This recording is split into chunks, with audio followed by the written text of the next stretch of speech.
So ನಮಸ್ಕಾರ guys, ಇಲ್ಲೊಂದು aunty ಹತ್ಕೊಂಡು ಅವ್ಳು ಬೇಕನ ಏರೋಪ್ಲೇನ್ ಕಿಟಕಿನ ನೀರಿಗೆ ಎಸ್ಬಿಡ್ತಾಳೆ. ನೀವಿಲ್ಲಿ ಕೇಳ್ಬೋದು ಏರೋಪ್ಲೇನ್ ಕಿಟಕಿ ಹೊಡೆದಾಗೈತೆ, ವ್ಯಾಕ್ಯೂಮ್ ಇಂತ ಕ್ರಿಯೇಟ್ ಆಗಿಲ್ಲ ಅಂತ. ಅದೆಲ್ಲ ಕೇಳ್ಬಿಡಿ, ಯಾಕಂದ್ರೆ ಈ ವಿಡಿಯೋದಲ್ಲಿ ಸೈನ್ಸ್ ಶಡದೇರಕ್ಕೆ ಹೋಗಿರುತ್ತೆ. ಎಸ್ಬಿಟ್ಟು ಮಿಂಟಿ ಆಂಟಿ ಅಳ್ತಾ ಇರ್ತಾರೆ. ಇವರೆಲ್ಲ ಒಳ್ಳೆ ಮದ್ವೆ ಓಡೋಗೋತರ ಹೊಡಿತಾ ಇರ್ತಾರೆ. ಇಲ್ಲಿ ನೋಡ್ರಿ, ವಾ ಏರೋಪ್ಲೇನ್ ಬೆಂಕಿ ಕ್ರಾಶ್ ಆಗಿ ಸಮುದ್ರ ಒಳಗೆ ಬೀಳುತ್ತೆ. ಏರೋಪ್ಲೇನ್ ನೀರಿಗೆ ಬಿದ್ಮೇಲೆ ನಾಯಿ ನೀರಿಗೆ ಬೀಳುತ್ತೆ. ಆಮೇಲೆ ಒಂದ್ ಬೆಕ್ ಸಿಗುತ್ತೆ. 1 ನಿಮಿಷ ಸಮುದ್ರದ ಮಧ್ಯೆ ಬೋಟ್ ಅಲ್ಲಿ ಮಿಂಡಿ ಹುಟ್ಟಿದ್ ಬೆಕ್ಕೇನ್ ಮಾಡ್ತೈತೆ. ಏನಾರು ಮಾಡ್ಕೊಳ್ಳಿ ಬಿಡಿವಾಗ ಬೆಕ್ಕು ನೀರಿಗೆ ಎಗರೆ ಅವ್ರ ಪ್ರಾಣ ಒತ್ತೆ ಇಟ್ಟು ಆ ನಾಯಿನ ಕಾಪಾಡಿ ಜೊತೆಗೆ ಇರ್ಕೊಂಡು ಬೀಚ್ ಬೀಚ ಆರಾಮ ಗೋಳಿ ಮಗನ್ ಬೆಕ್ಕು ಬೋಟ್ ಓಡಿಸೋದು ಯಾರಿಗೂ ಹೇಳ್ಕೊಟ್ಟಿದ್ದು. ಹೋಲಿ ಬಿಡಿ, ಕರ್ಕೊಂಬಂದು ಅದಕ್ಕೆ ಸಾಮಾನ್ ದಾನ ಮಾಡಿ ಊಟಕ್ಕೆ ಫಿಶ್ ಅವ್ರ ಅಮ್ಮ ನಮ್ಮ ಏನ್ ಮಾಡಿ 3 ತಿಂಗಳಾಗೋಯ್ತು ಗುರು. ಫಿಶ್ ಎಲ್ಲ ತಿನ್ಸಿ ಬೆಸಿಟೇಸ್ ಗೋಣಿ ಚೀಲ ಹೊತ್ಸ್ಬಿಟ್ಟು ಹಿಂಗೆ 2 ವರ್ಷ ಕಳ್ದೋಯ್ತು. ಒಂದ್ ದಿವಸ ಹಿಂಗೆ ಇಬ್ರು ಆಟ ಆಡ್ಬೇಕಾದ್ರೆ ನಾಯಿಗೆ ಅವ್ರ ಓನರ್ ಕರ್ದಂಗ್ ಆಗುತ್ತೆ.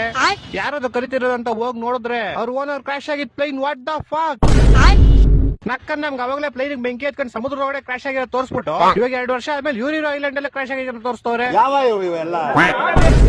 ಹೋಗ್ಲಿ ಬಿಡಿ, ಪ್ಲೈನ್ ಹೆಂಗೋ ಸಿಕ್ತು. ಪ್ಲೈನ್ ಒಳಗಡೆ ಅವ್ರ ಓನರ್ ನ ಹುಡ್ಕೊಂಡು ನಾಯಿ ಒಳಗಡೆ ಹೋಗುತ್ತೆ. ಅಲ್ಲೋಗಿ ನೋಡ್ರೆ ಅವ್ರ ಓನರ್ ಆ ನಾಯಿ ಫೋಟೋ ಇಟ್ಕಡೆ ಸತ್ತೋಗಿರ್ತಾರ. ಅವ್ರ ಅಮ್ಮನ್ನೇ ಇಡೀ ಪ್ಲೈನ್ ಸುಟ್ ಕರ್ಕಲಾಗಿರ್ತ, ಅವ್ರ ಓನರ್ ಸುಟ್ ಕರ್ಕಲಾಗಿರ್ತಾರ. ಆ ನಾಯಿ ಫೋಟೋ ಮಾತ್ರ ಹಂಗೆ ಇರುತ್ತೆ. ಈ ವಿಡಿಯೋದಲ್ಲಿ ಬರೀ ಸೈನ್ಸ್ ಮಾತ್ರ ಸಡದೇರಕ್ಕೆ ಹೋಗೈತೆ ಅನ್ಕಡೆ ಇಲ್ಲ, ಅದ್ರ ಜೊತೆ ಲಾಜಿಕ್ ಹೋಗೈತೆ. ಹೋಗ್ಲಿ ಬಿಡಿ, ಹೆಂಗೋ ಫೋಟೋ ಇಟ್ಕೊಂಡ್ರೆ ಓನರ್ ಸಿಗ್ತಾರೆ. ಇಬ್ರು ತಪ್ಕೊಂಡು ಅವ್ರ ಅಮ್ಮನ್ ಮೂಳೆ ಹೆಂಗ್ರು ತಪ್ಕೊಳ್ಳುತ್ತೆ. ಹೋಲಿ ಬಿಡಿ, ಹೆಂಗೋ ತಪ್ಕೊಂಡು ನಾಯಿಗೆ ಅಳು ಬರ್ಲಿ ಅಂದ್ರು ಅಳ್ಕೊಂಡು ಯಾರಿಗೂ ಗೊತ್ತಾಗ್ದಂಗ ಅವ್ರ ಓನರ್ ತಲೆ ತಂದ್ಬಿಟ್ಟು ಮಣ್ಗಾಕ್ಬಿಡ್ತಾರೆ. ಮಣ್ಗಾಕ್ಬಿಟ್ಟು ಕಡ್ಡಿಯಿಂದ ಕಿವಿಯಿಂದ ಕ್ಲೀನ್ ಮಾಡ್ತವ್ರೆ. ಓ ಸಾರಿ ಗುರು, ಮಣ್ ಮಾಡ್ತಾ ಇದ್ರು. ಮಣ್ ಮಾಡ್ಬಿಟ್ಟು ನಾಯಿ ಹೇಳ್ತಾ ಇರುತ್ತೆ, ಬೇಕಾದಕ್ಕೆ ಸಾಮಾನ್ ದಾನ ಮಾಡ್ತಾ ಇರುತ್ತೆ ಅಷ್ಟೇ ಗುರು.